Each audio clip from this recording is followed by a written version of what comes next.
என் இனிய நேயர்கள் அனைவருக்கும் வணக்கம். நான் உங்கள் கௌரி ரூபன். நீங்கள் எல்லாரும் அப்படி இருக்கிறீங்க? நான் நல்ல சுகமாக இருக்கிறேன். இந்த வீடியோ பார்த்து லைக் பண்ணி ஷேர் பண்ணி சப்ஸ்கிரைப் செய்த எல்லோருக்கும் மீண்டும் மீண்டும் நன்றி. Thank you so much. இன்றைக்கு நான் உங்களுக்கு அச்சாறு செய்து காட்ட போகிறேன். நிறைய பேருக்கு அச்சாரண்டா என்னென்று தெரியாது. ஒரு சில இடங்களில் தான் கூடுதலாக இருக்குமென்று நினைக்கிறேன். நம்மளாக எல்லாட்ட வீட்லேயும் இருக்கிறது இல்லை. ஆனால் இது ஒரு சூப்பரான ஒரு சாமான். வெளிநாடுகளில் அதிகமாக எல்லா இடமும் காணலாம். எல்லா நாடுகள்லேயும் இது இருக்குது. வெளிநாடுகளில் எல்லா சூப்பர் மார்க்கெட்லேயும் இருக்குது. நீங்கள் பார்த்துருப்பீங்கள். கியூக்கும்பரில் இருக்கும், வெங்காயத்தில் இருக்கும், பச்சை மிளகாயில் இருக்கும், இப்படி பழங்களில் செய்திருப்பினோம். இப்படி நிறைய பொருட்களில், அதாவது சாப்பாட்டு சாமான்களில் இது செய்திருப்பினோம். கிட்டத்தட்ட இதுக்கும் ஒரு ஊறுகாய் மாதிரியானது தான் இந்த அச்சாறு. இந்த அச்சாறு நீங்களே செய்து கொள்ளலாம். அதை எப்படி செய்கிறதுன்றதை தான் இன்றைக்கு நான் உங்களுக்கு காட்ட போகிறேன். தெரியாத நீங்கள் தெரிஞ்சு கொள்ளுங்க. இது இந்த டேஸ்ட் எப்படின்னா சூப்பராக இருக்கும். ஒரு பழஞ்சோறுக்கு, ஒரு புட்டுக்கு, ஒரு சைட் டிஷ்ஷாக வச்சு, ரொட்டிக்கு ஊறுகாய் தொட்டு சாப்பிட்ற மாதிரியே இதையும் சாப்பிடலாம். சூப்பராக இருக்கும். வாங்க செய்யலாம், பார்க்கலாம். அச்சாறு செய்கிறதுக்கு இதில் ஒரு மாங்காய் எடுத்துருக்கிறேன். இது பார்த்திங்களா கொஞ்சம் இனிப்பாக தான் இருக்கும். இதை ஊரில் நாங்கள் சேலம் மாங்காய்னு சொல்லுவோம். அந்த மாதிரியான ஒரு டைப் மாங்காய் தான் அது. கொஞ்சம் இஞ்சி,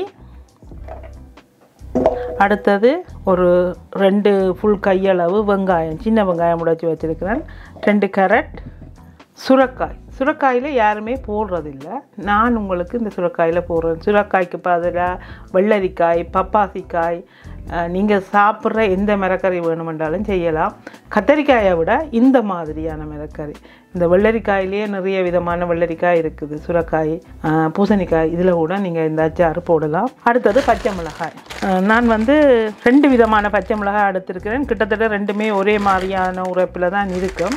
இந்த பொருட்கள் எல்லாத்தையும் முதல்ல கழுவி நல்லா தண்ணி வடிய வைக்கணும். தண்ணி இல்லாமல் முதல்ல கழுவி எடுக்கிறேன்.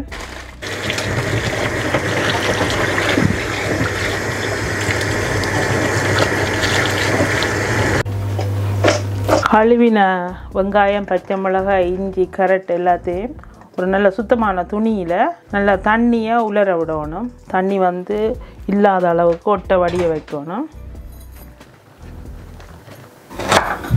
இஞ்சி உங்களுக்கு எப்படி வெட்டி போட விருப்பமோ அப்படி வெட்டி போட்டுக்கொள்ளலாம். நான் ஓரளவு சின்ன சின்ன துண்டுகளாக வெட்டி இருக்கிறேன். ஆக பொடியாக நறுக்காமல் ஓரளவு இதாக எடுத்துருக்கிறேன். என்னென்னு சொன்னால் இதை கூட நீங்கள் அப்படியே எடுத்து சாப்பிடலாம். இஞ்சி, கேரட்டை சின்ன சின்ன சதுர துண்டுகளாக கட் பண்ணுறேன்.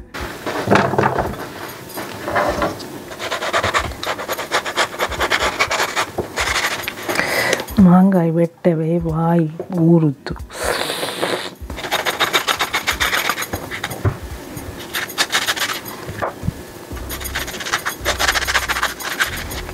உங்களுக்கு எப்படியான துண்டாக கட் பண்ணி போட விருப்பமோ அப்படியே வெட்டி போடுங்க.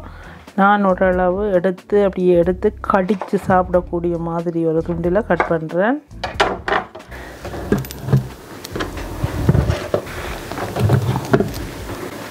மாங்காய்க்கு பதிலாக ஆப்பிள் போடலாம்.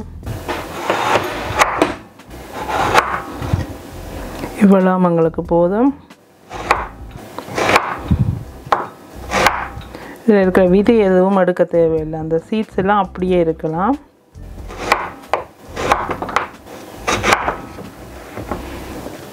சுரைக்காய், மிளகாயை நடுவால் குத்தி விடணும். இந்த உள்ளே இருக்கிற மிளகாயின் விதை வெளியில் வரக்கூடாது. அப்படியே கீறின மாதிரி இருக்கணும். கத்தின் நுனி கூர் பகுதியால் அப்படியே குத்தி விட்டால் சரி. கவனமாக குத்தணும், கையில் குத்தி விடும்.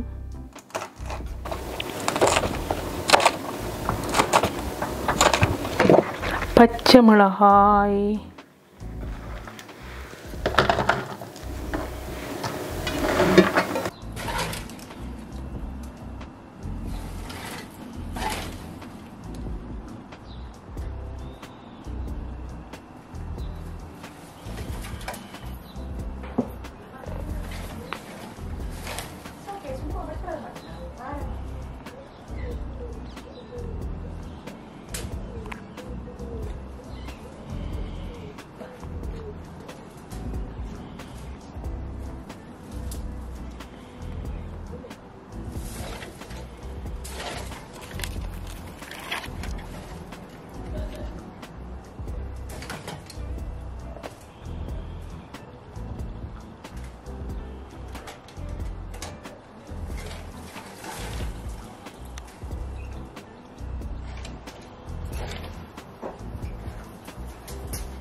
எப்படி நிற்கிதுண்டு புதினா.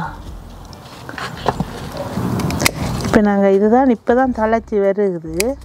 இந்த நேரம் வெட்டி விட்டால் இந்த சம்மர் முழுக்க சூப்பராக இருக்கும். அம்மா என்ன வாசம்! ஐயோ, இது வந்து விண்டருக்கு அப்படியே கிடந்து எல்லாம் காஞ்சி போயிடும். அப்புறம் வெயில கண்டோன்னே துளிர் வர தொடங்கிடும்.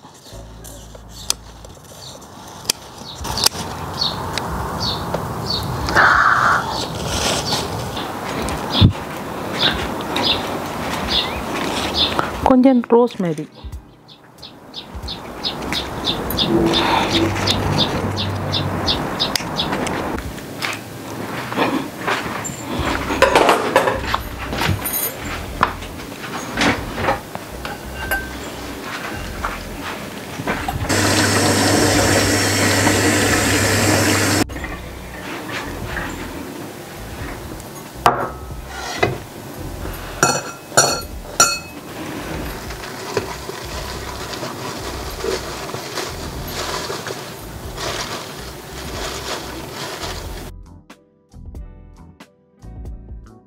நல்ல 2 கையளவு வெங்காயம்,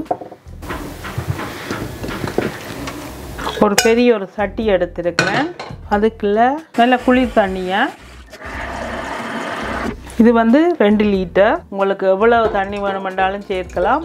2 லிட்டர் தண்ணியை முதல்ல கொதிக்க வைக்கணும். நல்லா கொதித்து வரணும். கொதித்து வந்த உடனே இறக்கி வைக்கணும். முதல்ல தண்ணி கொதிக்கட்டும்.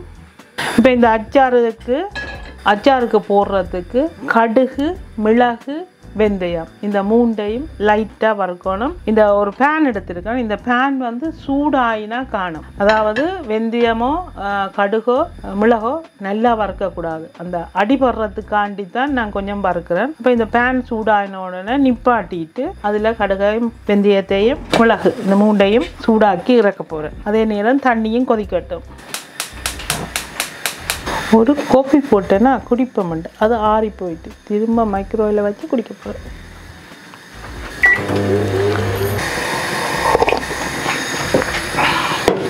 அடுப்பு நிப்பாட்டிட்டேன்.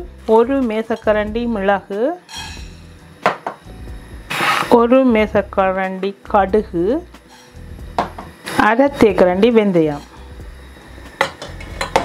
இதெல்லாம் வடிக்கணுமோ அல்லது நல்லா வாசம் பெற வறுக்கணுமோ தேவையில்லை.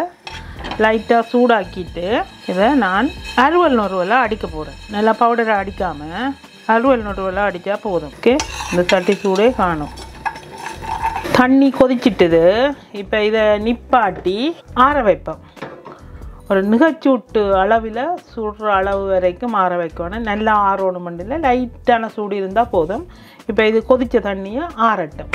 இதுவும் வந்து இந்த சட்டின்ற சூடு அடங்கணும். இப்போ நான் வறுத்து வச்சிருந்த கடுகு, மிளகு, வெந்தயம், அதாவது லைட்டாக சூடு காட்டி வச்சிருந்த இந்த 3 பொருட்களையும் லைட்டாக பவுடர் பண்ண போகிறேன். நல்லா பவுடராக அடிக்காமல் ஒரு அறுவல் நொறுவலாக அடிக்க போகிறேன்.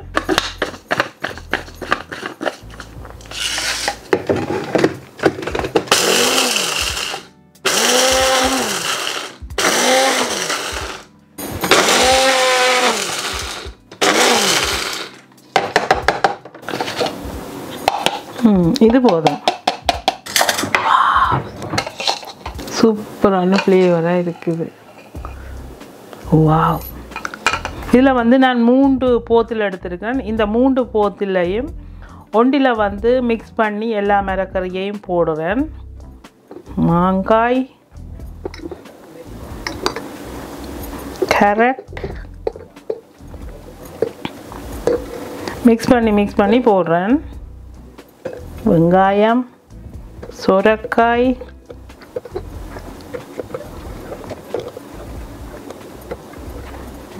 கேரட்,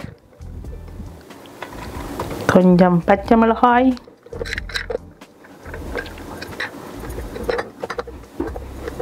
அதுக்கு பிறகு நாங்கள் வெட்டி வச்சிருந்த கொஞ்சம் இஞ்சி,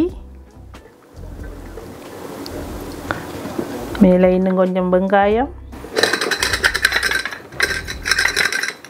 இன்னும் கொஞ்சம் பச்சை மிளகாய், வெங்காயம், கேரட், சுரைக்காய், திரும்பவும் பச்சை மிளகாய், வெங்காயம்,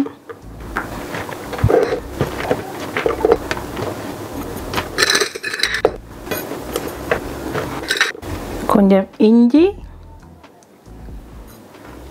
இந்த மாங்காய் வெட்டினதுன்ற தூள், அந்த தோல் இல்லாமல் மாங்காய் வெட்டின தூள்.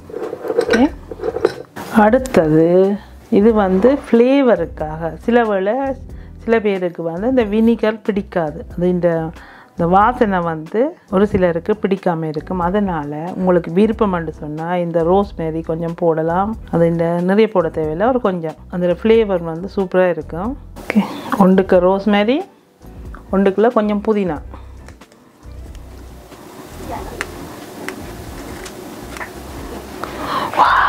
சூப்பரான வாசம். அதுக்கு பிறகு நாங்கள் இடித்து வச்சிருந்த கடுகு, வெந்தயம், மிளகு ரெண்டுலேயும் ஒவ்வொரு இந்த இடித்த பவுடரை ஒவ்வொரு மேசக்கரண்டி போடுறேன். ஒன்றுக்குள்ளே ஒரு மேசக்கரண்டி, இன்னொன்றுக்கு ஒரு மேசக்கரண்டி.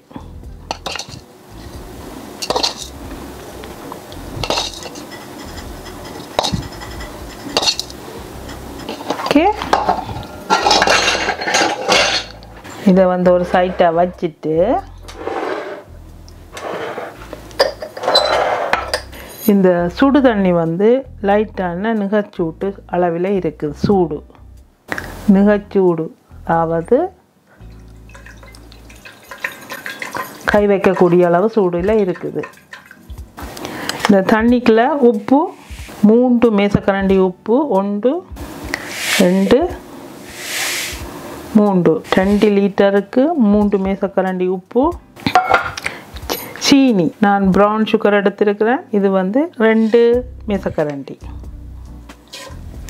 அடுத்தது ஆப்பிள் வினிகர் எடுத்திருக்கிறேன். ஆப்பிள் வினிகர் இது வந்து 100 மில்லிலிட்டர், கொஞ்சம் கூட குறைய இருக்கலாம். இது வந்து அரை cup organic apple vinegar. Okay, இதே இந்த தண்ணியில் சேர்த்து நல்லா ஒருக்கா மிக்ஸ் பண்ணுவோம்.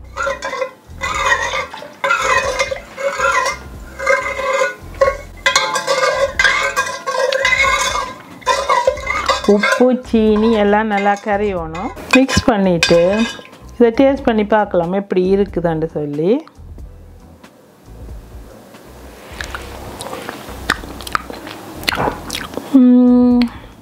சூப்பராக இருக்குது ஃப்ளேவர். இப்போ இது நல்லா கரைச்சிட்டேன். இந்த தண்ணி எடுத்து இந்த 3 போத்தலுக்கையும் ஃபுல்லாக நிரம்புற வரையும் விடலாம்.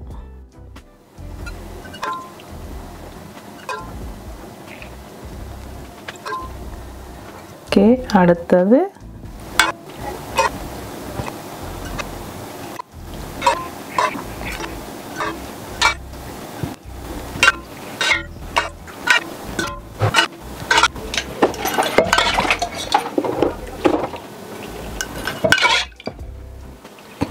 இந்த தண்ணி எவ்வளோ கரெக்டாக வந்தது பார்த்தீங்க?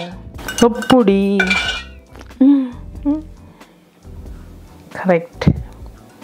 Correct measurement. 2 லிட்டர் தண்ணிக்கு 100ல் இருந்து 120 மில்லிலிட்டர் வரையும் வினிகர் சேர்க்கலாம். 3 மேசக்கரண்டி உப்பு, கல்லுப்பு, தூளுப்பு, எந்த உப்பு வேணுமென்றாலும் போடலாம்.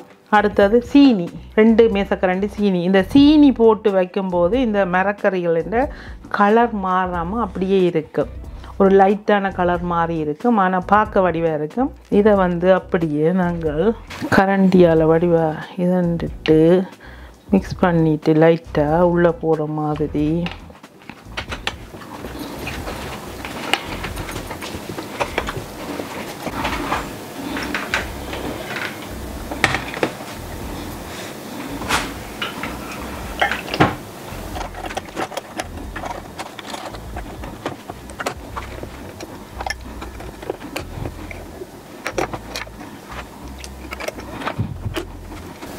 ரைட்டா. இந்த அச்சாறு வந்து இப்போ நான் இன்றைக்கு போட்டேன்னு சொன்னால் சரியா 5 நாளைக்கு பிறகு நீங்கள் சாப்பிடலாம். அப்போ தான் அந்த இதெல்லாம் ஊறி நல்லா இருக்கும். இதை வந்து 3 to 6 மாதம் வரையும் வச்சுருக்கலாம். ஆனால் இப்போ நீங்கள் இன்றைக்கு போட்டிருக்கிறேன் 5 நாளைக்கு பிறகு இதை திறக்க போகிறீங்களோன்னு சொன்னால் திறந்த பிறகு நீங்கள் ஃப்ரிட்ஜில் தான் வைக்கணும், வெளியில் வைக்கக்கூடாது. அடுத்தது இன்னொரு விஷயம் நீங்கள் பார்க்கணும் என்னென்னு சொன்னால் ஈரம் படாமல் எடுக்கணும்.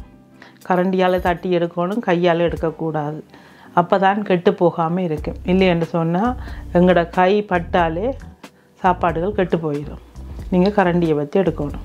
இன்றைக்கி நான் உங்களுக்காகவும் என்னோட ஒரு சில நேர்களுக்காகவும் விரும்பி கேட்ட நேர்களுக்காகவும் பார்த்து கொண்டிருக்கிற உங்களுக்காகவும் நான் அச்சாறு எப்படி செய்கிறதுன்றதை செய்து காட்டியிருக்கிறேன். தெரியாத நீங்கள் தெரிஞ்சு கொள்ளுங்க, நீங்களும் செய்யுங்க. வீட்டில் சூப்பரான ஒரு இது என்னென்னு சொல்கிறது ஊறுகாய் மாதிரியானது. இப்போ நீங்கள் வெளியில் போவைக்கல கூட ஒரு பிக்னிக் போவைக்க கூட இது எடுத்துக்கொண்டு போய் சாப்பிடலாம்.